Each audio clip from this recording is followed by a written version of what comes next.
ओम गुरु ब्रह्मा गुरु विष्णु गुरुदेव महेश्वर गुरु साक्षात परम ब्रह्म तस्मै श्री गुरुवे नमः। आज्ञा नमस्कार। आसंतु श्री रामचरित्र मानस कथा श्रवण करिबा। यज्ञशाला देखाइबा बाहानारे प्रेमवश होई समस्ते श्रीरामଙ୍କର मनोहर अंगକୁ ଛୁଇଁ ଛୁଇଁ ପୁଲକିତ ହେଉଯାଉଥାନ୍ତି ଏବଂ ଦୁଇ ଭାଇଙ୍କୁ ପାଖରୁ ଦେଖି ଦେଖି ବିଶେଷ ଆନନ୍ଦିତ ହେଉଥାନ୍ତି। ବାଳକମାନେ ପ୍ରେମବଶ ହୋଇଯାଇଥାନ୍ତି ଜାଣି ଶ୍ରୀରାମ ଯଜ୍ଞସ୍ଥଳରେ ବହୁ ପ୍ରଶଂସା କରୁଥାନ୍ତି। ଏହାଦ୍ୱାରା ବାଳକମାନଙ୍କର ଉତ୍ସାହ ଆନନ୍ଦ ଓ ପ୍ରେମ ଆହୁରି ବଢ଼ିଯାଉଥାଏ। ଫଳରେ ସେହିମାନେ ନିଜ ନିଜ ରୁଚି ଅନୁସାରେ ବିଭିନ୍ନ ଦୃଶ୍ୟ ଦେଖାଇବାକୁ ଦୁଇ ଭାଇଙ୍କୁ ଡାକି ନେଉଥାନ୍ତି। ଏ ଦୁଇ ଭାଇ ପ୍ରେମର ସହିତ ସେହିମାନଙ୍କର ପାଖକୁ ଚାଲି ଯାଉଥାନ୍ତି। ପିଲାମାନଙ୍କ କଥାକୁ ଶ୍ରୀରାମ ପୁଣି ଥରେ କୋମଳ ମଧୁର ଓ ମନୋହର ଭାବରେ କହି ସାନ ଭାଇ ଲକ୍ଷ୍ମଣଙ୍କୁ ଯଜ୍ଞଭୂମିରେ ରଚନା ଶୈଳୀ ଦେଖାଉଥାନ୍ତି। ଯାହାଙ୍କ ଆଜ୍ଞା ପାଇ ଲବନିମେଷ ମଧ୍ୟରେ ମାୟା ସକଳ ବ୍ରହ୍ମାଣ୍ଡ ରଚି ଦେଉଥାଏ। ସେହି ଦୀନଦୟାଳୁ ଶ୍ରୀରାମ ଭକ୍ତମାନଙ୍କର ଆନନ୍ଦ ପାଇଁ ଚକିତ ହୋଇ ଧନୁ ଯଜ୍ଞଶାଳା ଦେଖାଉଥାନ୍ତି। ଏହିପରି ଭାବରେ ସବୁ ବିଚିତ୍ର ରଚନା ଦେଖିସାରି ଦୁହେଁ ଗୁରୁଙ୍କ ପାଖକୁ ଫେରି ଆସିଲେ। ବିଳମ୍ବ ହୋଇଯାଇଥିବାରୁ ସେଇମାନେ ମନେ ମନେ ଭୟ କରୁଥାନ୍ତି। ଯାହାଙ୍କ ଭୟରେ ଡରକୁ ବି ଡର ଲାଗେ ସେହି ପ୍ରଭୁ ଭଜନର ପ୍ରଭାବ ଦେଖାଉଛନ୍ତି, ଅର୍ଥାତ୍ ଭଜନର ପ୍ରଭାବ ଜଣାଇ ଭୟର ଅଭିନୟ କରୁଛନ୍ତି। ସେ କୋମଳ ମଧୁର ଓ ସୁନ୍ଦର ଭାବରେ ବୁଝାଇ ସୁଝାଇ ସାଙ୍ଗରେ ଆସିଥିବା ବାଳକମାନଙ୍କୁ ବାଧ୍ୟ କରି ବିଦା କଲେ। ଦୁଇ ଭାଇ ଭୟ ପ୍ରେମ ଓ ବିନୟର ସହିତ ଅତି ସଙ୍କୋଚରେ ଯାଇ ଗୁରୁଙ୍କ ଚରଣ କମଳରେ ପ୍ରଣାମ କଲେ ଏବଂ ଆଜ୍ଞା ପାଇ ପାଖରେ ବସିଲେ। ସନ୍ଧ୍ୟା ହେବାରୁ ମୁନିଙ୍କ ଆଦେଶ କ୍ରମେ ସମସ୍ତେ ସନ୍ଧ୍ୟା ବନ୍ଦନା କଲେ। ତାପରେ ବିଭିନ୍ନ ପ୍ରାଚୀନ କଥା ତଥା ଇତିହାସ କହୁ କହୁ ରାତି 2 ପ୍ରହର ହୋଇଗଲା। ମୁନିବର ଶୟନ କଲେ ଏବଂ ଏ ଦୁଇ ଭାଇ ତାଙ୍କ ପାଦସେବା କଲେ। ଯାହାଙ୍କ ପାଦପଦ୍ମର ଦର୍ଶନ ଓ ସ୍ପର୍ଶ ନିମନ୍ତେ ବୈରାଗ୍ୟବାନ ପୁରୁଷ ମଧ୍ୟ ନାନା ପ୍ରକାର ଜପ ଓ ଯୋଗ କରିଥାନ୍ତି। ସେହି ଦୁଇ ଭାଇ ସତେ ଯେପରି ପ୍ରେମ ଦ୍ୱାରା କିଣି ହୋଇଯାଇ ଗୁରୁଙ୍କ ପାଦପଦ୍ମର ସେବା କରୁଛନ୍ତି। ମୁନି ବାରମ୍ବାର କହିବା ପରେ ଶ୍ରୀ ରଘୁନାଥ ଯାଇ ଶୋଇଲେ। ଶ୍ରୀରାମଙ୍କର ଚରଣକୁ ଭୟ ଓ ପ୍ରେମର ସହିତ ହୃଦୟରେ ଲଗାଇ ଲକ୍ଷ୍ମଣ ପରମ ଆନନ୍ଦରେ ମଞ୍ଚାଳିବାକୁ ଲାଗିଲେ। ପ୍ରଭୁ ଶ୍ରୀରାମ ବାରମ୍ବାର କହିଲେ, ଭାଇ ଏଇଥର ଶୋଇପଡ଼। ସେତେବେଳେ ଯାଇ ହୃଦୟରେ ଭାଇଙ୍କର ପାଦପଦ୍ମକୁ ସ୍ମରଣ କରି ଲକ୍ଷ୍ମଣ ଶୋଇଲେ। ରାତି ପାହିଲା। କାନରେ କୁକୁଡ଼ା ଡାବ ପଡ଼ୁ ପଡ଼ୁ ଲକ୍ଷ୍ମଣ ଉଠିପଡ଼ିଲେ। ଜଗତର ସ୍ୱାମୀ ସୁଜ୍ଞାନୀ ଶ୍ରୀରାମ ମଧ୍ୟ ଗୁରୁଦେବ ଉଠିବା ପୂର୍ବରୁ ହିଁ ଉଠିପଡ଼ିଲେ। ଶୌଚକ୍ରିୟା ସାରି ଦୁହେଁ ଯାଇ ସ୍ନାନ କଲେ। ତହୁଁ ସନ୍ଧ୍ୟା ଅଗ୍ନିହୋତ୍ରାଦି ନିତ୍ୟକର୍ମ ଶେଷ କରି ମୁନିଙ୍କୁ ପ୍ରଣାମ କଲେ। ପୂଜା ସମୟ ହୋଇଯାଇଥିବାରୁ ଗୁରୁଙ୍କ ଆଜ୍ଞା ପାଇ ଦୁଇ ଭାଇ ଫୁଲ ତୋଳିବାକୁ ଚାଲିଗଲେ। ସେଇମାନେ ଯାଇ ରାଜାଙ୍କ ପୁଷ୍ପ ଉଦ୍ୟାନ ଦେଖିଲେ। ସେଇଠାରେ ବସନ୍ତ ଋତୁ ସତେ ଯେପରି ପ୍ରଲୁବ୍ଧ ହୋଇ ସ୍ଥାୟୀ ଭାବରେ ରହିଯାଇଥାଏ। ଉଦ୍ୟାନର ବହୁ ମନୋହର ବୃକ୍ଷ ଶୋଭା ପାଉଥାଏ। ରଙ୍ଗ ବେରଙ୍ଗ ସୁନ୍ଦର ଲତା ସବୁ ଚାନ୍ଦୁଆ ପରି ଛାଇ ହୋଇ ରହିଥାଏ। ନବପଲ୍ଲବ ପୁଷ୍ପ ଏବଂ ଫଳରେ ଭରପୂର ହୋଇ ସୁନ୍ଦର ବୃକ୍ଷଲତାମାନେ ନିଜ ନିଜର ସମ୍ପତ୍ତିରେ କଳ୍ପବୃକ୍ଷକୁ ବି ଲଜ୍ଜା ଦେଉଥାନ୍ତି। କୋଇଲି, ଶୁଆ, ଚାତକ ଓ ଚକୋର ଆଦି ପକ୍ଷୀମାନେ ମଧୁର କଳରବ କରୁଥାନ୍ତି। ମୟୂରମାନେ ସୁନ୍ଦର ନୃତ୍ୟ କରୁଥାନ୍ତି।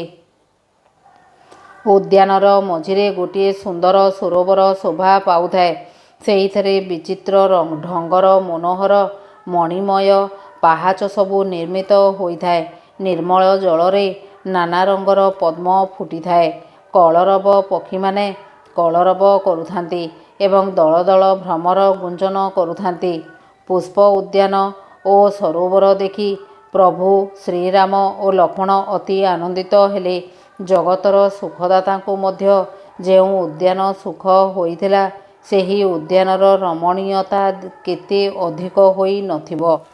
ଚାରିଆଡ଼କୁ ଦୃଷ୍ଟି ଦେଇ ମାଳିମାନଙ୍କ ଅନୁମତି କ୍ରମେ ଦୁହେଁ ଆନନ୍ଦ ମନରେ ପତ୍ର ପୁଷ୍ପ ତୋଳିବାକୁ ଲାଗିଲେ। ଏତିକିବେଳେ ସୀତା ଆସି ଉଦ୍ୟାନରେ ପହଞ୍ଚିଗଲେ। ମା ତାଙ୍କୁ ଗୌରୀ ପୂଜା କରିବାକୁ ସେଇଠାକୁ ପଠାଇଥିଲେ। ତାଙ୍କ ସହିତ ସୁନ୍ଦରୀ ଓ ଚତୁରୀ ସଖୀମାନେ ବି ଆସିଥାନ୍ତି। ସେଇମାନେ ମଧୁର ମନୋହର କଣ୍ଠରେ ଗୀତ ଗାଉଥାନ୍ତି। ସରୋବର ନିକଟରେ ପାର୍ବତୀ ଦେବୀଙ୍କର ମନ୍ଦିର ଥାଏ। ମନ୍ଦିରଟି ଦେଖିଦେଲେ ମନ ମୋହିତ ହୋଇଯାଉଥାଏ। ତାହା ଏଡ଼େ ସୁନ୍ଦର ହୋଇଥାଏ ଯେ ତାର ବର୍ଣ୍ଣନା କହିହେବ ନାହିଁ। ସଖୀମାନଙ୍କ ସହିତ ସରୋବରରେ ସ୍ନାନ ସାରି ସୀତା ଆନନ୍ଦରେ ପାର୍ବତୀଙ୍କର ମନ୍ଦିରକୁ ଗଲେ। ସେ ଦେବୀଙ୍କୁ ଭକ୍ତିର ସହିତ ପୂଜା କଲେ ଏବଂ ନିଜ ପାଇଁ ଯୋଗ୍ୟ ସୁନ୍ଦର ବରଟିଏ ମାଗିଲେ। ଇତିମଧ୍ୟରେ ଜଣେ ସଖୀ ସୀତାଙ୍କୁ ଛାଡ଼ି ପୁଷ୍ପ ଉଦ୍ୟାନ ଦେଖିବାକୁ ଚାଲି ଯାଇଥିଲା। ସେ ଫୁଲ ଗଛ ଦେଖୁ ଦେଖୁ ଏହି ଦୁଇ ଭାଇଙ୍କୁ ଦେଖି ପକାଇଲା ଏବଂ ପ୍ରେମରେ ବିହ୍ୱଳ ହୋଇଯାଇ ସୀତାଙ୍କର ପାଖରେ ପହଞ୍ଚିଗଲା। ସଖୀମାନେ ତା ଦଶା ଦେଖିଲେ। ତାର ସର୍ବାଙ୍ଗ ପୁଲକିତ, ନେତ୍ରରେ ଆନନ୍ଦ ଅଶ୍ରୁ। ସମସ୍ତେ ତାକୁ କୋମଳ କଣ୍ଠରେ ତାର ଆନନ୍ଦର କାରଣ ପଚାରିଲେ। ସେ କହିଲା, ଫୁଲ ବଗିଚା ଦେଖିବାକୁ ଦୁଇଜଣ ରାଜକୁମାର ଆସିଛନ୍ତି। ଦୁହେଁ ନବକିଶୋର ଓ ଦେଖିବାକୁ ଅତ୍ୟନ୍ତ ସୁନ୍ଦର। ଜଣେ ଶ୍ୟାମଳ, ଆଉ ଜଣକ ଗୌର। ଆଲୋ, ସେଇମାନେ କେଡ଼େ ସୁନ୍ଦର! ମୁଁ ତାହା କହିପାରୁନି। ନେତ୍ରର ତ ବାଣୀ ନାହିଁ, ଆଉ ବାଣୀର ବି ନେତ୍ର ନାହିଁ। ମୁଁ କିପରି ବା କହିପାରିବି କହ? ଏହା ଶୁଣି ଏବଂ ସୀତାଙ୍କ ମନରେ ପ୍ରବଳ ଉତ୍କଣ୍ଠା ଜାଣି ଚତୁରୀ ସଖୀମାନେ ଅତି ଆନନ୍ଦିତ ହେଲେ।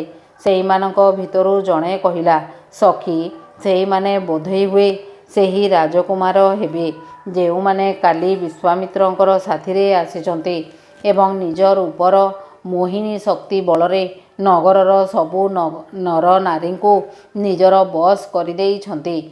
ଯେଉଁଠି ଦେଖିବ ସେଇଠି ପରା ଲୋକେ ତାଙ୍କରି ରୂପ ବର୍ଣ୍ଣନା କରୁଛନ୍ତି। ଆମେ ଯାଇ ସେଇମାନଙ୍କୁ ଅବଶ୍ୟ ଦେଖିବା ଉଚିତ। ପ୍ରକୃତରେ ସେହିମାନେ ହିଁ ଦେଖିବାର ଯୋଗ୍ୟ।